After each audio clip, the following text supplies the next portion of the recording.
Shalom y bienvenidos a Vía Haftaj Israel, una frase hebrea que significa amarás a Israel. Esperamos que se queden con nosotros durante los próximos 30 minutos, ya que nuestro maestro, el Dr. Baruch, nos compartirá una enseñanza expositiva de la Biblia. El Dr. Baruch es profesor titular del Instituto Zera Abraham, con sede en Israel. Aunque todos los cursos en el instituto se imparten en hebreo, el Dr. Baruch se complace en compartir esta enseñanza en inglés con doblaje al español. Para más información, visítenos en amarasaisrael.org o descargue nuestra aplicación móvil Mi Estudio Bíblico. Aquí está Baruch y la lección de hoy. In the book of Acts, En el libro de los Hechos, vemos que el Espíritu Santo toma el liderazgo. De Él es de quien se trata este libro. Por lo tanto, para ser buenos estudiantes de este libro, debemos entender correctamente el ministerio del Espíritu Santo, cómo Él funciona, cómo Él trabaja en la vida de los creyentes. Iniciamos el capítulo 8 la semana pasada. Vimos que hubo una persecución contra los creyentes, contra las congregaciones de redimidos. Y en medio de esto, la palabra de Dios se manifestó. Ahora vamos a ver un incidente específico. Vimos que la palabra de Dios llegó a Shemrón, es decir, Samaria, un lugar que a lo largo de la historia de Israel era conocido como un lugar de idolatría, un lugar en el que la gente estaba involucrada en rituales paganos y también en actividad demoníaca. Eso es fundamental para comprender este pasaje. Una vez más, debemos afirmar que la única manera en la que podemos tener victoria sobre la actividad demoníaca es a través del poder del Espíritu Santo en nuestras vidas. Él trae la verdad, por eso es llamado el Espíritu de verdad. Él es nuestra ayuda y también quiere producir pureza en nosotros. Entiende que existe una relación estrecha en la Escritura entre aquello que es puro o santo, o aquello que es justo, y el ministerio del Espíritu Santo. Y esas cosas, la pureza, la justicia y la santidad, siempre se relacionan con el orden de Dios. Una de las cosas más sabias por las que debemos orar es porque podamos ver al orden de Dios manifestarse en nuestras vidas. Y cuando deseamos esto, Dios va a moverse por medio de esta unción y la presencia del Espíritu Santo para producir esa pureza. Verán, podemos tener luchas con el pecado, y las tenemos. Luchar con el mismo pecado una y otra vez, no solo por un periodo de días o semanas o meses, sino en ocasiones por años, y no logramos la victoria contra ese pecado u opresión en nuestra vida. Y la razón es que quizás deseamos de verdad la libertad ante esa situación, pero si no estamos interesados en servir a Dios y llevar a cabo sus propósitos, no vamos a ver las obras de justicia, santidad y pureza establecerse en nuestras vidas. En otras palabras, el Espíritu Santo tendrá una influencia de limpieza en nuestras vidas cuando nosotros deseemos realmente obedecer su voluntad, hacer su obra, ser individuos que participan activamente en la obra del Mesías, en su ministerio. El Espíritu Santo opera mejor cuando somos apasionados por ser parte y llevar a cabo el ministerio del Mesías. Vayan conmigo, como dije, al libro de Hechos, capítulo 8, e iniciaremos en el verso 14. Mencioné la semana pasada que las personas en Samaria estaban escuchando la palabra de Dios, es decir, la presentación y el anuncio del mensaje del Evangelio, del mensaje de salvación y liberación de las ataduras del pecado. Y permíteme decirte que este mensaje de liberación de las ataduras del pecado siempre tiene intrínsecamente añadido a él un llamado a la obediencia a la voluntad de Dios. Así que en el verso 14, Hechos capítulo 8, verso 14, miren lo que pasa. Y en Jerusalén, cuando vemos este texto, debemos ver que de la manera como está escrito en el idioma griego, en el texto original, puede que no lo veas en español o en inglés o en el idioma en el que esté tu Biblia, pero en el texto griego hay un énfasis sobre Jerusalén. Esto es lo que debemos entender, que a pesar de que Jerusalén era el centro, era la capital de lo que podríamos llamar el pueblo del Antiguo Testamento, entendamos que Jerusalén mantiene el mismo nivel de importancia para el pueblo del Nuevo Testamento. Y entendamos que existe una conexión entre este nuevo pacto y lo que fue profetizado en el antiguo pacto. El deseo de Dios fue tomar al así llamado pueblo del viejo pacto y darles ese nuevo pacto, un pacto de paz o de shalom, un pacto con implicaciones de reino. De modo que de ese pueblo del Antiguo Testamento, muchos puedan entrar a esta nueva esperanza de reino. Eso es exactamente lo que estamos viendo por medio de los apóstoles. La mayoría de las traducciones actuales colocan a los apóstoles en el lugar de preferencia en este pasaje. Por ejemplo, seguramente tu Biblia dirá que cuando los apóstoles escucharon, pero lo que dice en el texto griego es oyendo en Jerusalén. Entonces ellos oyeron, pero lo que se enfatiza es el lugar, Jerusalén, y no los apóstoles, en este pasaje. ¿Cómo se considera Jerusalén? Bien, Jerusalén es la capital del reino. Jerusalén es el lugar en el que Dios decidió que su nombre habitara, donde la presencia de Dios se manifestaba, donde la luz del reino brilló por medio de la menora durante tantos años en la antigüedad. Lo que la Escritura hace aquí en Hechos, y muchas veces los teólogos del Nuevo Testamento llaman al libro de Hechos, básicamente, el libro de la iglesia. Es decir, aquí encontramos cómo la congregación de los redimidos, la eclesia o iglesia, cómo se formó, qué fueron llamados a hacer y a convertirse aquellos que formaban parte de esta institución. Y todo eso está bien. Pero lo que debemos entender es que Jerusalén juega un rol importante.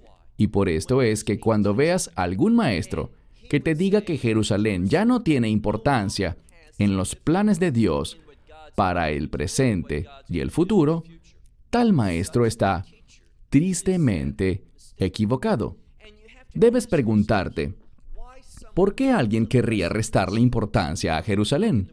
Cuando estudiamos la palabra de Dios, y si somos maestros de la Biblia, no podemos simplemente confiarnos en la traducción en la que estamos leyendo la Biblia, en nuestro idioma, sea el inglés o el español.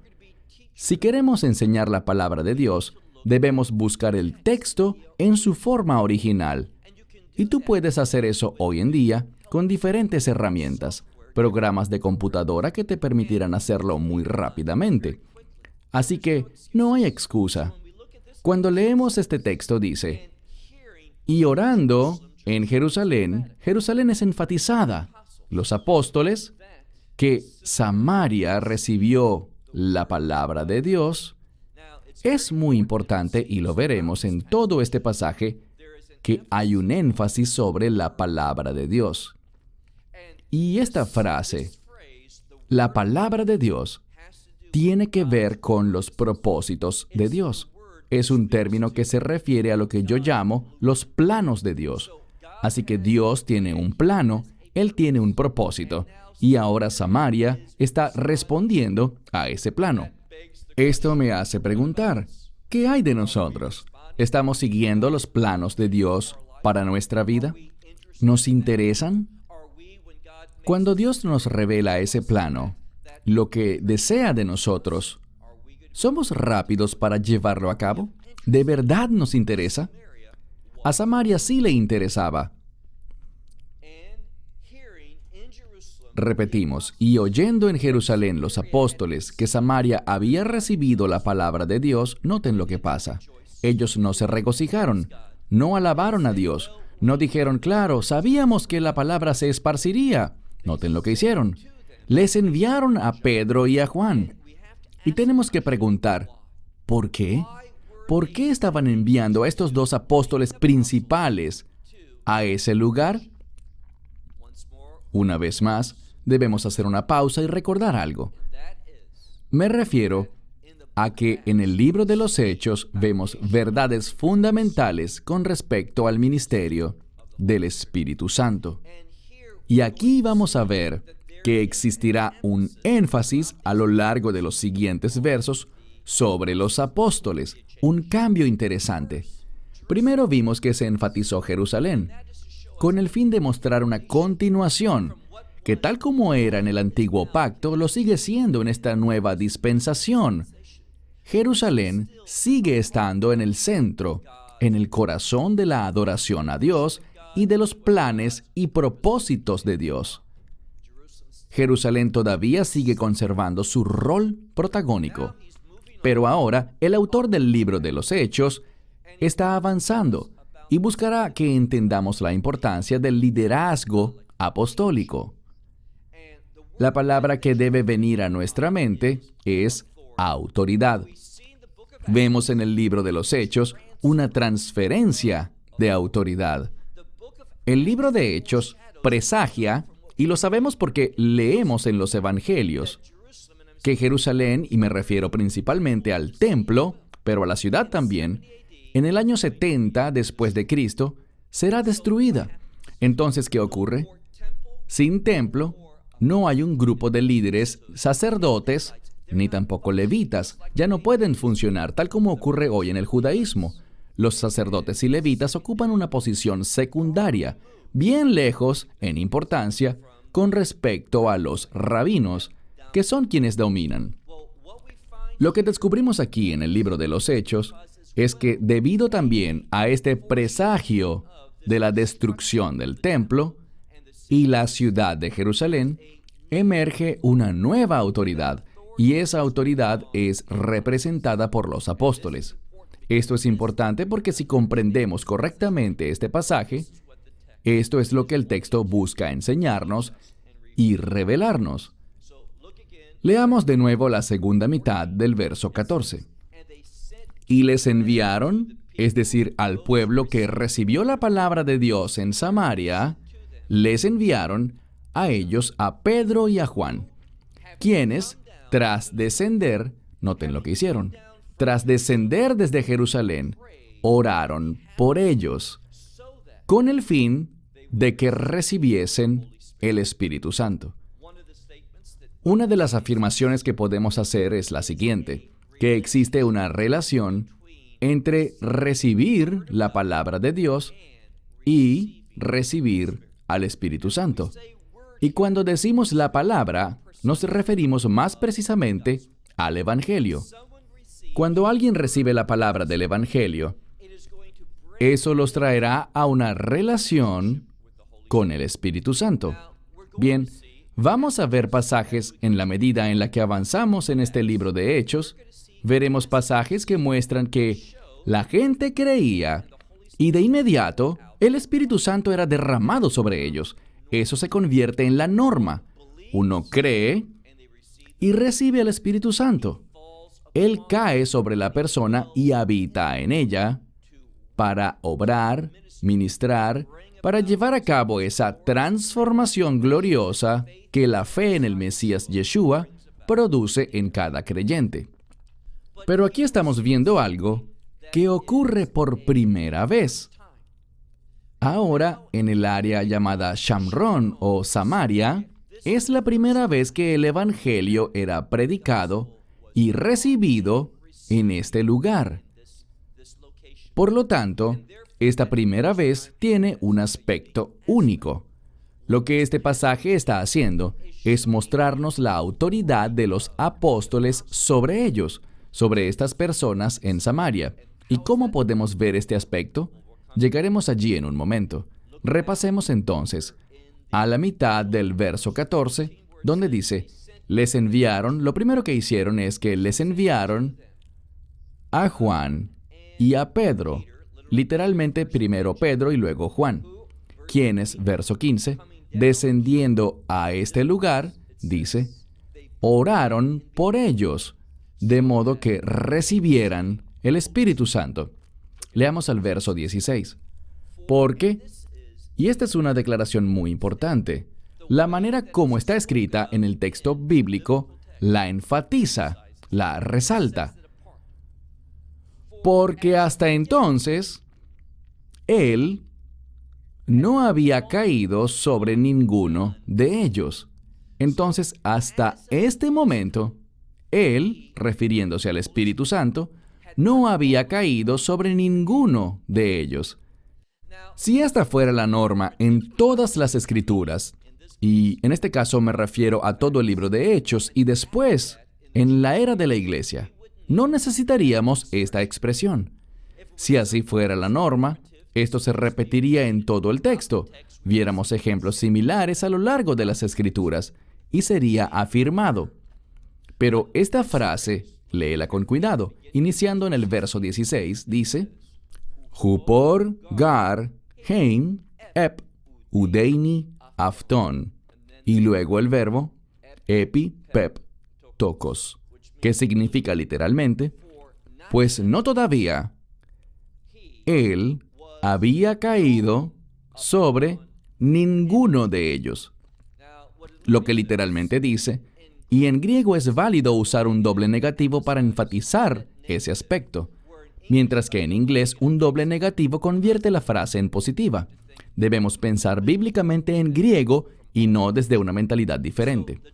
El doble negativo en este pasaje busca enfatizar que todavía no, esto es lo importante, que el Espíritu Santo no había caído todavía sobre ninguno de ellos. Y de nuevo, esto no es algo que se presenta a lo largo de todo el libro de Hechos. Esta situación fue única. Porque ellos solamente habían sido bautizados, y esto es clave, en el nombre del Señor Yeshua. Este pasaje es muy importante porque muchas personas se confunden con otro pasaje, y me refiero a Hechos 19. Les animo a que puedan leer luego los primeros versículos de Hechos 19. Allí vemos una situación totalmente diferente que muchas veces hay un puñado de denominaciones que utilizan Hechos 19 incorrectamente para justificar una falsa doctrina. En Hechos 19, encontramos que Pablo se encuentra con algunos discípulos. Usualmente cuando escuchamos esto, nuestra mente piensa de inmediato que son discípulos de Yeshua. Pero si lees Hechos 19, y les animo a que lo hagan, descubrirán que no son discípulos de Yeshua como estos. En cambio, se trata de individuos que eran literalmente discípulos de Juan. Habían recibido su bautizo, el bautismo de arrepentimiento, con un llamado a creer en aquel que vendría. Ellos creían en el Mesías que vendría, pero esta es la clave. Todavía en Hechos 19, ellos no habían conocido a Yeshua. Y debido a que no lo habían conocido, no nos sorprende que al no haber recibido el Evangelio por su nombre, no tuviesen aún al Espíritu Santo. El error que muchos individuos cometen en Hechos 19, y hablaremos al respecto cuando lleguemos allí dentro de algunos meses, es que ellos consideran que estos eran discípulos de Yeshua que todavía no tenían al Espíritu Santo porque aún no habían impuesto manos sobre ellos. Este es el problema. Los de Hechos 19 no eran discípulos de Yeshua, sino de Juan. Pero ahora estamos en Hechos capítulo 8 y tenemos una situación diferente a la de Hechos 19. Porque esta escritura, mira de nuevo, nos dice al final del verso 16 que ellos habían sido bautizados, también los de Hechos 19, pero con el bautismo de Juan. Ese no es el caso aquí, porque ellos habían sido bautizados, y lo dice de forma específica, en el nombre del Señor Yeshua. Así que ese nombre y su condición de Mesías le era conocida a ellos. Eso es importante. Pero ellos no tenían al Espíritu Santo habitando en ellos. ¿Por qué razón? ¿Qué se nos enseña en este pasaje? Bien, avancemos al verso 17. Insisto, debemos prestar atención a todas las claves de la Escritura. Estudiar la palabra de Dios no se trata de buscar ver el cuadro grande diciendo, bueno, ¿cuál es la idea principal? Y tomo esa idea principal para compartirla con otros. Así nos enseña la Biblia. Así es como muchos errores se transfieren de una persona a otra. No, cuando estudiamos la Biblia, debemos prestar mucha atención a todos los indicadores que se encuentran en el texto. Y muchas veces son encontrados a través de pequeños detalles. Me explicaré. De la misma forma que un investigador de crímenes envía a varios detectives a recolectar evidencia, y muchas de estas evidencias deben analizarse con el microscopio porque son muy pequeñas, son algunas de estas pequeñas evidencias las que resultan teniendo gran peso para emitir un veredicto, bien sea para condenar a una persona, para encarcelarla o declararla inocente.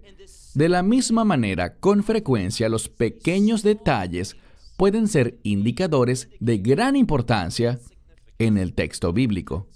El problema hoy en día es que hay mucha vacilación para fijarse en estos detalles. De hecho, hay seminarios que están dejando de entrenar a los estudiantes para que sean capaces de encontrar e identificar estos indicadores bíblicos. Y la razón es simple, porque la gente quiere imponer sus pensamientos, sus deseos, sus normas culturales y su visión sobre el texto, y que el texto les apoye a ellos. Así que ya no nos interesan las evidencias del texto, sino que buscamos manipular el texto con el fin de confirmar nuestros pensamientos, nuestros deseos y creencias, nuestro entendimiento de lo que debería ser la religión. Pero eso no está bien. Verso 17. Lo que es enfático en este verso es la imposición de manos de los apóstoles sobre las personas. Y de nuevo, ¿por qué razón? Porque esta es la primera vez que el Espíritu Santo es derramado en esta área geográfica. Cuando miremos otros pasajes, como lo haremos en las siguientes semanas, no veremos esto.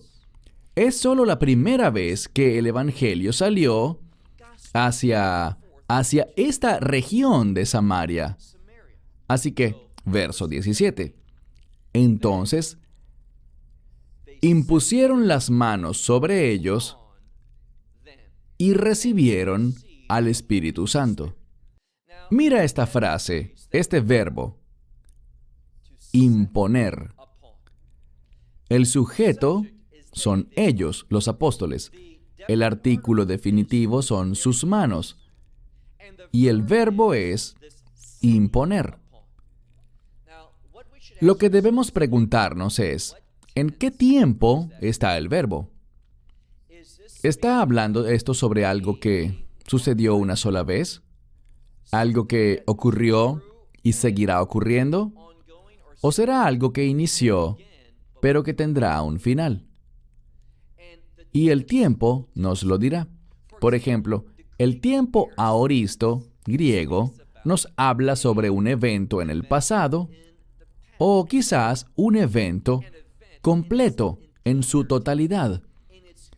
Aquí no vemos el tiempo presente, ni el pasado, ni el futuro, sino que tenemos el tiempo imperfecto griego. De nuevo, mucha gente escucha esto y dice, yo no quiero ni siquiera saber sobre eso, es algo que no me interesa. Bien, si la verdad de la Escritura es importante para ti, será mejor que te intereses por la gramática. El tiempo imperfecto nos habla sobre una acción que inició en el pasado y que continuará. Tendrá relevancia hasta cierto punto, pero luego terminará. Usualmente termina en el presente. Así que empezó en el pasado, continuará usualmente hasta el presente, para entonces terminar. Ese es el tiempo imperfecto. Si fuese el tiempo perfecto, todo esto sería cierto y seguirá siendo cierto. Así que el hecho aquí, que sea el tiempo imperfecto el que se esté usando, tiene gran importancia. Y si lo ignoramos, si fallamos al reconocerlo, entonces nuestra teología será incorrecta. Bien, una vez más, debes preguntarle a tu líder espiritual, al que dirige tu congregación local. Cuando lees la Biblia, ¿son estos elementos importantes? ¿Los tomas en cuenta cuando enseñas sobre un pasaje? Si no es así, entonces no deberías sujetarte a tal líder. No es una opción si quieres o no quieres usar estos indicadores gramaticales que se encuentran en el texto. Es algo obligatorio. Mira de nuevo. Impusieron sus manos sobre ellos y ellos recibieron al Espíritu Santo. La mejor manera de traducirlo sería, ellos estaban haciendo esto, pero no continuarán haciéndolo, es decir, los apóstoles. Este pasaje está simplemente enfatizando la autoridad apostólica de estos líderes. Verso 18. Y Shimón, hablamos sobre Simón la semana pasada. Shimón era una persona involucrada en el ocultismo. Recuerden, hablamos sobre Shamrón o Samaria, un lugar entregado históricamente a la idolatría y al paganismo. Así que no es de sorprender que existiese un individuo involucrado en el ocultismo y la hechicería, la magia o la magia negra en esta localidad. Esto era algo normativo, pero él se volvió un creyente. Esa es la implicación de la que hablábamos la semana pasada. Mira ahora el verso 18. Y Shimón o Simón, percibiendo o viendo esto, bien. En el texto griego, y existen dos textos griegos principales, el que yo particularmente utilizo se llama Textus Receptus, y yo creo que es un mejor texto que aquel que usa las sociedades bíblicas, el cual es denominado la versión Nestle Allen. Pueden hacer su propia investigación sobre este texto, pero este es un buen ejemplo de las diferencias entre estos dos textos. La gran mayoría de las veces, hay consistencia entre ambos. Pero aquí, en el texto griego, el estándar que se usa hoy como base para la mayoría de las traducciones, utilizan la palabra ara o que significa ver, simplemente ver. Entonces, él vio esto, pero en el Textus Receptus se usa un término diferente, una frase diferente, y esta palabra theomae se refiere más que a ver, a percibir, a mirar con intensidad un asunto, a fijar los ojos sobre algo, reconociendo que algo importante ocurre. Ahora, solo por mirar intensamente un hecho, no quiere decir que lo entiendas, pero significa que detectas algo importante allí. Shimón vio algo importante en este hecho. Entonces, Simón, percibiendo que por la imposición de manos de los apóstoles se impartía el Espíritu Santo, hizo algo. Les ofreció dinero. Hagamos una pausa un momento. Lo que descubrimos aquí es que este hombre es un nuevo creyente, apenas acaba de llegar a la fe. Era un hombre que hasta ese momento estuvo involucrado aparentemente en la hechicería, en una suerte de magia negra. Esto es lo que debemos preguntarnos. ¿Eran realmente prácticas demoníacas o eran simplemente ilusiones? Hay una gran diferencia. Aquí en el texto, ya hablamos de esto la semana pasada, así que no voy a repetir lo mismo de nuevo. Pero él vio esto y vio que lo que ocurría era muy diferente a lo que él estaba acostumbrado a hacer. Y esto era asombrar a la muchedumbre por medio de estos grandiosos actos. Y de nuevo, lo que puede ser dicho con certeza es esto. Él miró y se dio cuenta de que esto no era algo a lo que él estaba acostumbrado, algo que él pudiese hacer por su propio poder, insisto, sus ilusiones, o por la influencia demoníaca en su vida. ¿Y qué dijimos la semana pasada? La Escritura lo enfatiza. Él hacía esto por causa del orgullo. Él hacía esto porque quería exaltarse a sí mismo y ser importante. Y lo que la Escritura terminará concluyendo de manera muy firme es esto. No utilices la palabra de Dios, no utilices el ministerio del Espíritu Santo, no utilices la verdad de Dios con el fin de ser un medio, un recurso, nada más para exaltarte a ti mismo, para que tus deseos, tus propósitos sean complacidos. Esto queda descartado en este pasaje de la Escritura.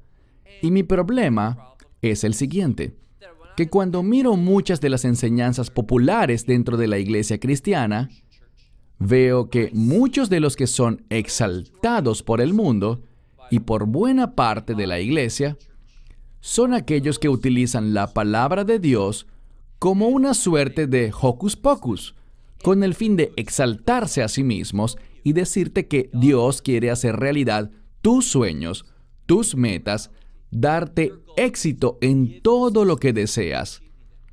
Esa es una mentira, es un engaño desde el foso del infierno. Dios tiene un plan, un propósito, un programa para tu vida, enteramente diferente a lo que tú probablemente alguna vez has imaginado para ti mismo.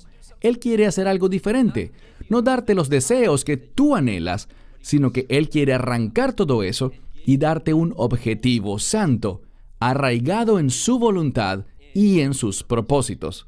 Así que, mire de nuevo, verso 18.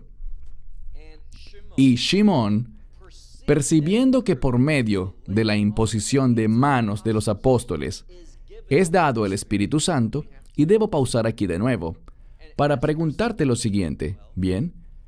¿En qué tiempo está esta palabra didoltai? Bien, didoltai viene de la palabra griega didomi, y aquí la encontramos en tiempo presente. ¿Por qué es importante?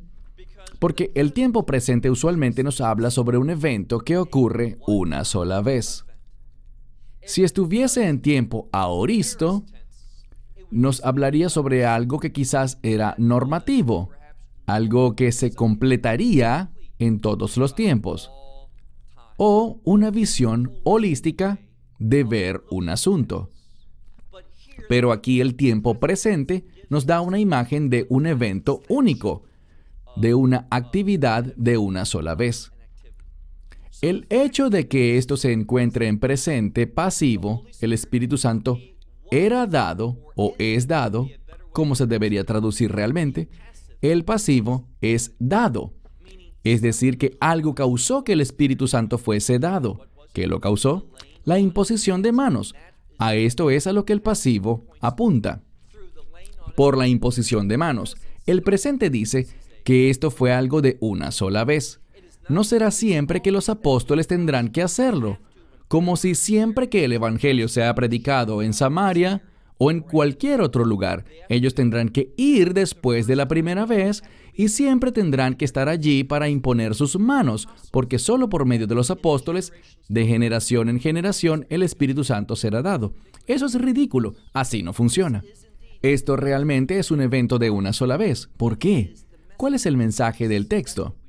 Eso es lo que deberíamos preguntarnos. Lee de nuevo. Simón, fijando sus ojos, percibiendo que por medio es la palabra día en genitivo, que significa por medio de o a través de la imposición de manos de los apóstoles, es dado el Espíritu Santo. Noten lo que hizo. Les ofreció dinero a los apóstoles, diciendo, denme también a mí esta, y la palabra aquí es exousia. La palabra griega exousia puede ser poder, pero también puede ser autoridad. Sí, este era un poder, pero lo que está siendo enfatizado aquí por el contexto es que él quería tener esa autoridad también. ¿Y por qué enfatizamos autoridad en vez de interpretarlo como poder? Bien, sigue leyendo. Con el fin de que a quien quiera que yo le imponga las manos, él quería la misma autoridad para que sobre el que yo Eso es enfático. Sobre el que yo imponga mis manos, yo quiero la misma autoridad. Eso fue lo que dijo. Que sobre el que yo imponga las manos, no dice mis manos, solo dice manos, imponga manos, reciba al Espíritu Santo. Él no quiere simplemente ser usado por Dios. Él no dijo, escuchen, yo quiero esa misma bendición con el fin de poder servir a Dios de la misma manera. Eso no es lo que dijo. El texto ha sido escrito de modo que implica una intención muy distinta en su manera de pensar. Todo se remonta a su situación previa. Antes de recibir el Evangelio, él usaba la magia con el fin de exaltarse a sí mismo.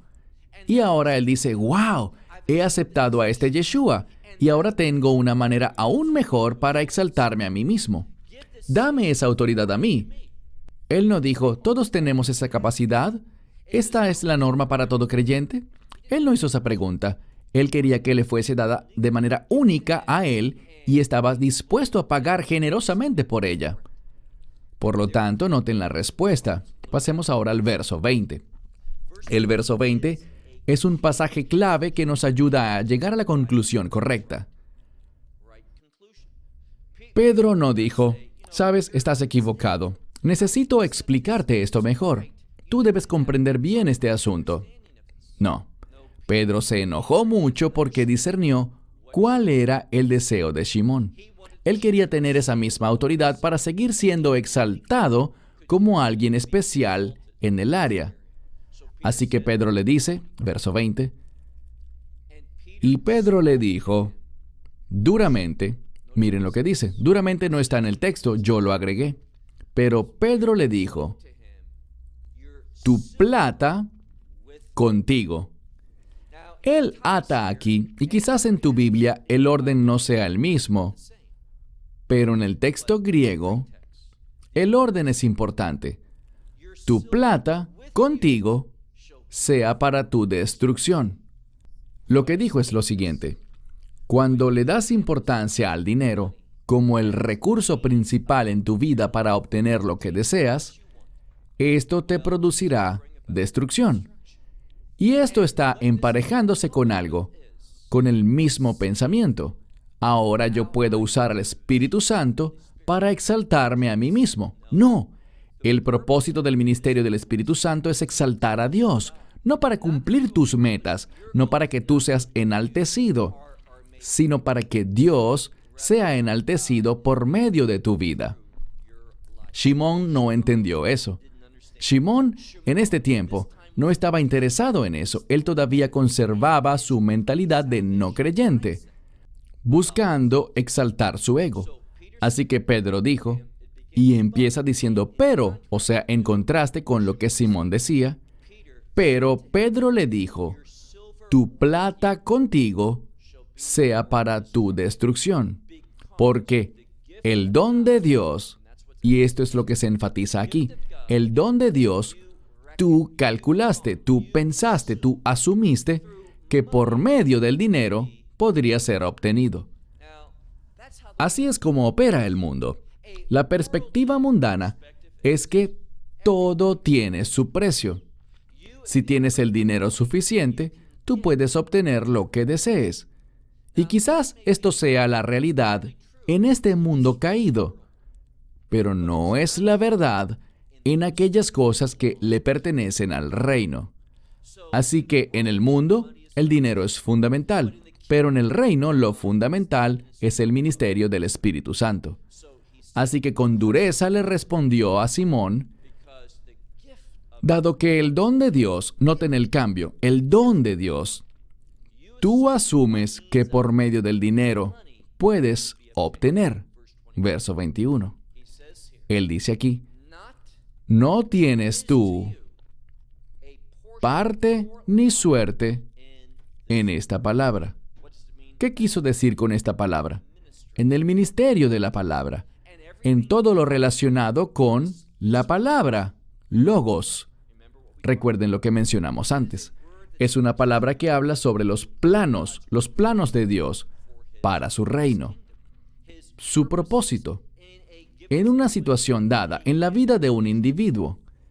Y lo que dice aquí es que tú no tienes parte alguna, suerte alguna, conexión alguna con esa mentalidad en cuanto a lo que Dios está haciendo. Y además agrega, sigue leyendo, porque tu corazón no es recto o correcto delante de Dios. Tú no tienes el pensamiento correcto, no tienes el objetivo correcto ante Dios. Verso 22. Por lo tanto, arrepiéntete de tu maldad, de esta maldad tuya, y ora. Es una palabra diferente para orar.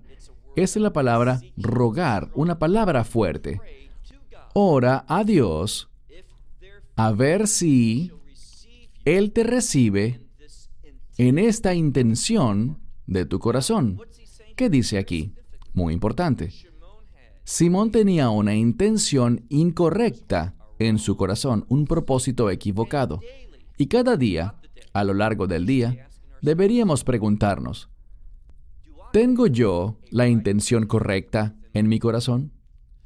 ¿Tengo yo el plan de Dios? ¿Ha puesto Él sus deseos en mi corazón? Eso es lo que debemos preguntarnos. ¿O acaso le pertenecen mis deseos a mi vida antigua, a como yo pensaba antes, a lo que era importante, a lo que perseguía antes de ser salvo? Eso es lo que deberíamos preguntarnos. Entonces Pedro dice, verso 22, por lo tanto, arrepiéntete de esta maldad y ora a Dios si de pronto, si al hacer eso, podríamos decir, Él te perdona por la intención de tu corazón, que no es recta. Verso 23. Porque dice aquí, en hiel de amargura y prisión de injusticia. Él le dice, esta es tu situación. Tienes un corazón, tienes una enfermedad espiritual que surge de la hiel de la amargura.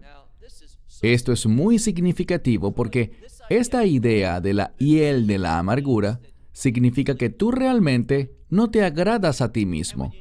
Y cuando no te agradas, tampoco te agrada Dios. ¿Por qué? Porque Dios te creó. Interiormente, quizás no estés de acuerdo conmigo en tu mente, pero espiritualmente, cuando no te agradas a ti mismo, no te agrada Dios. La moraleja es que Él no se agradaba a sí mismo, Él no estaba pensando en Dios, estaba pensando en sí mismo e intentaba producir un cambio para poder agradarse a sí mismo. Cuando no nos sentimos bien con nosotros mismos, y no quiero decir que debamos afirmar quiénes somos, que somos personas maravillosas, eso ni siquiera tiene que ver con lo que estoy diciendo. Pero debemos entender que nosotros somos creación de Dios.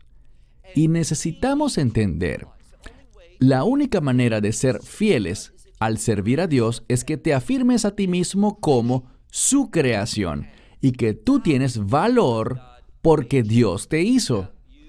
Tanto tú como Dios hemos sido manchados por el pecado, necesitamos su redención. Pero como dijo David, Dios, ¿cómo es posible que tú tengas memoria? ¿Por qué recuerdas a los hombres? Somos lo más insignificante de la creación. ¿Por qué? Porque los animales y el resto de la creación no son pecadores como nosotros lo somos. Ellos viven por instinto. Ellos buscan sobrevivir. Pero los seres humanos con mucha frecuencia vivimos de una manera corrupta. Y me dirás, si ese es el caso, ¿por qué debería agradarme a mí mismo? Porque Dios te amó tanto que envió a su Hijo a este mundo para morir en una cruz por ti. Entonces tú debes ver que hay un propósito en tu vida. Y hasta que digas, Dios, gracias por crearme, gracias por darme vida. Hasta que logres afirmar estas cosas y decirle, Dios, te pertenezco, tú me hiciste. Hasta que no seas feliz contigo mismo, no serás feliz con Dios. Esto no significa que debes estar feliz por tu conducta, tus pensamientos o tu forma de ser, sino por el hecho de tener vida. Debes estar agradecido por eso, porque Dios te la ha dado a ti. Así que dice, en este pasaje de la Escritura, leamos, porque en hiel de amargura, cuando tienes amargura en tu corazón, esto te pondrá en prisión de injusticia. Es decir, siempre vivirás persiguiendo lo que va en contra de la voluntad de Dios, porque estarás persiguiendo lo que tú piensas que te hará feliz. Dice, veo que esto eres tú. Pedro lo discernió. Le dijo, hay amargura en tu vida, estás atado a todo lo que es injusto, lo percibo en ti. Noten la respuesta. Shimón no lo negó. Él no dijo, no tengo idea de lo que hablas. Yo creo que las palabras de Pedro, de manera perfecta, inequívoca, resumen lo que sentía Shimón. Él le dio un diagnóstico totalmente acertado desde una perspectiva psicológica sobre lo que Simón sentía por dentro. Así que dice, mira el verso 24, y Simón respondiendo dijo, rueguen ustedes por mí al Señor. Él entendió que necesitaba oración, de modo que no venga sobre mí nada de lo que dijeron. Él sabía que era culpable. Por las palabras de Pedro, él sabía en su interior que lo que Pedro dijo era cierto sobre él. Por lo tanto dijo, sí, voy a orar, pero oren ustedes también, que nada de eso que ustedes han dicho me ocurra. ¿Qué hace este verso? Es importante porque este verso afirma la autoridad de Pedro. Simón está reconociendo la autoridad de Pedro, establecida por Dios, y esto es lo que este pasaje hace. Concluyamos. Leamos ahora el verso 25. Por lo tanto, ellos estaban llevando testimonio. No es simplemente la palabra testificar, sino la palabra para testificar minuciosamente. Y hablar, muchas de sus Biblias dicen predicar, pero no es así. Es la palabra para hablar. No representaba una predicación formal, sino que a medida que iban andando y regresando, lo veremos en un momento, mientras iban regresando a Jerusalén, iban testificando minuciosamente y hablando, simplemente hablando, la palabra del Señor. Esta es la tercera vez que vemos en este pasaje de hoy que el término la palabra del Señor es enfatizado. Ellos, mire de nuevo, testificaban minuciosamente, hablando la palabra del Señor, y regresaron a Jerusalén.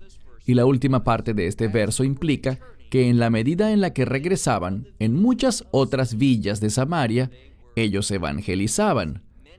Muchos de estos pueblos fueron evangelizados por los apóstoles.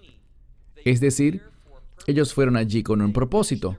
Concluyeron su propósito, pero eso no marcó el final de su ministerio, sino que mientras iban de regreso a Jerusalén, pasando de pueblo en pueblo, quizás pasando tiempo, noches, hospedándose allí, continuaban compartiendo la verdad. Este es otro ejemplo de cómo Saulo, en este caso un enemigo del Evangelio, pretendía con sus acciones acabar con la comunidad de creyentes, pero Dios, en su promesa, seguía añadiendo almas al número de personas que llegaban a la congregación de los redimidos, que recibieron al Espíritu Santo, quien sería utilizado por Dios para sus propósitos. Una maravillosa declaración de la autoridad de Dios que Él le da a sus siervos con el fin de que su gloria sea manifestada. Concluimos por hoy. Hasta la próxima semana. Que Dios les bendiga ricamente. Shalom desde Israel. Shalom from Israel. Esperamos que te hayas edificado con el mensaje de hoy y lo compartas con otros. Te invitamos a seguir nuestros estudios cada semana por este canal y por el portal de YouTube de Amarás a Israel. También puedes descargar nuestra aplicación móvil gratuita, Mi Estudio Bíblico.